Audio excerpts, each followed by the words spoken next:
ആകുമാറാകട്ടെ. ഒരിക്കലും Abraham Lincoln സത്യപ്രതിജ്ഞ ചെയ്യുന്നതിന് വേണ്ടി വൈറ്റ് ഹൗസിലേക്ക് പോവുക പ്രസിഡൻ്റായിട്ട്. അദ്ദേഹം നടന്നു പോകുമ്പോൾ വഴിയരികിൽ നിന്നുകൊണ്ട് ഒരാൾ ഉറക്കെ വിളിച്ചു പറഞ്ഞു, അദ്ദേഹത്തിൻ്റെ സുഹൃത്താണ്, അദ്ദേഹം പ്രസിഡൻ്റാവാൻ പോകുന്നു എന്നൊന്നും അറിഞ്ഞുകൂടാ. എങ്കിലും അദ്ദേഹം പറഞ്ഞു, മരം വെട്ടുകാരാ, നീടെ പോവുക. അപ്പോൾ എബ്രഹാം ലിങ്കൺ തിരിച്ചു പറഞ്ഞു, അതെ, അത് ഓർമ്മിപ്പിച്ചത് നന്നായി, മറ്റൊന്നുകൊണ്ടല്ല. മരം വെട്ടുകാരനായ എൻ്റെ അച്ഛനെ ഈ ഒരു മുഹൂർത്തത്തിൽ ഓർക്കാൻ താങ്കളൊരു നിമിത്തമായി. ഇത് എബ്രഹാം ലിങ്കൻ്റെ വളരെ പ്രശസ്തമായ ഒരു വാക്കാണ്. ഇതിൽ അദ്ദേഹം നന്മ ആഗ്രഹിക്കുന്ന വ്യക്തിയാണ് എന്നുള്ളത് വളരെ വ്യക്തമാണ്.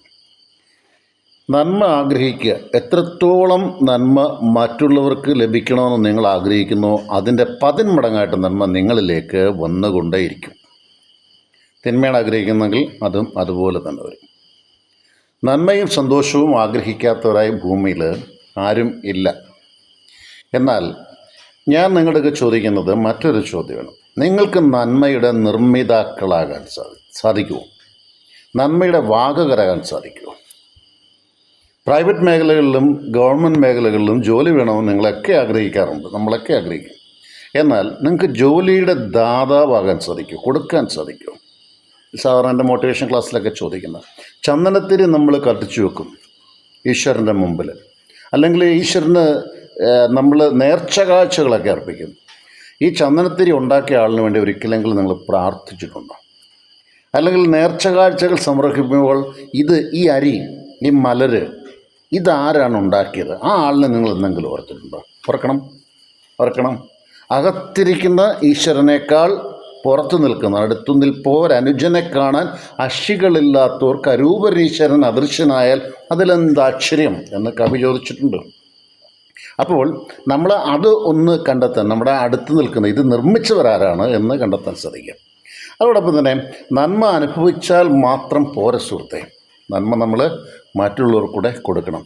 നിനക്ക് നല്ലത് വരണം എന്ന് പ്രാർത്ഥിക്കുമ്പോൾ നാരായണഗുരുസ്വാമി എന്ന് ഓർക്കുക. അതെനിക്ക് ഭയങ്കര ഇഷ്ടമുള്ളൊരു വാക്കാണ്, ഞാൻ എപ്പോഴും ഓർക്കുന്നതാണ്.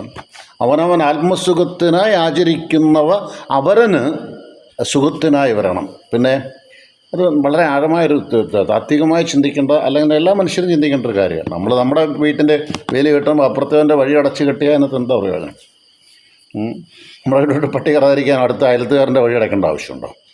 മറ്റൊരു പ്രേമസംഗീതത്തിനകത്ത് ഉള്ളൂർ പറഞ്ഞ ഒരു വളരെ സുന്ദരമായൊരു വാക്കുണ്ട്, പരസുഖമേ സുഖമെനിക്ക് നിയതം, പരദുഃഖം ദുഃഖം. മറ്റുള്ളവരുടെ ദുഃഖം എൻ്റെ ദുഃഖമാണ് എന്ന് പറയുന്ന ഒരു താത്വികത. പ്രിയ സുഹൃത്തുക്കളെ, യേശുക്രിസ്തു പഠിപ്പിച്ചത് ഇത് തന്നെയാണ്. എന്താ? നിന്നെപ്പോലെ നിൻ്റെ അയൽക്കാരനെ സ്നേഹിക്കുക. ഇതൊക്കെ പറയാൻ എളുപ്പമല്ലേ?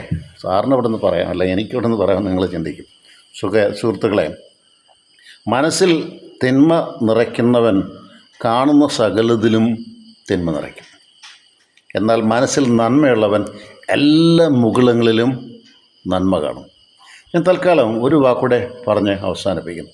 ഇന്നത്തെ ദിവസം ഒരാൾക്കെങ്കിലും എന്തെങ്കിലും നന്മ ചെയ്യാൻ പരിശ്രമിക്കുക.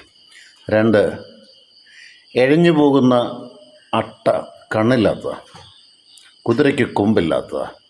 പക്ഷേ ഇല്ല എന്ന് ദുഃഖിക്കുന്നതല്ല, ഉള്ളതുകൊണ്ട് പ്രവർത്തിക്കുന്നതാണ് ജീവിതത്തിൻ്റെ ഏറ്റവും വലിയ വിജയം.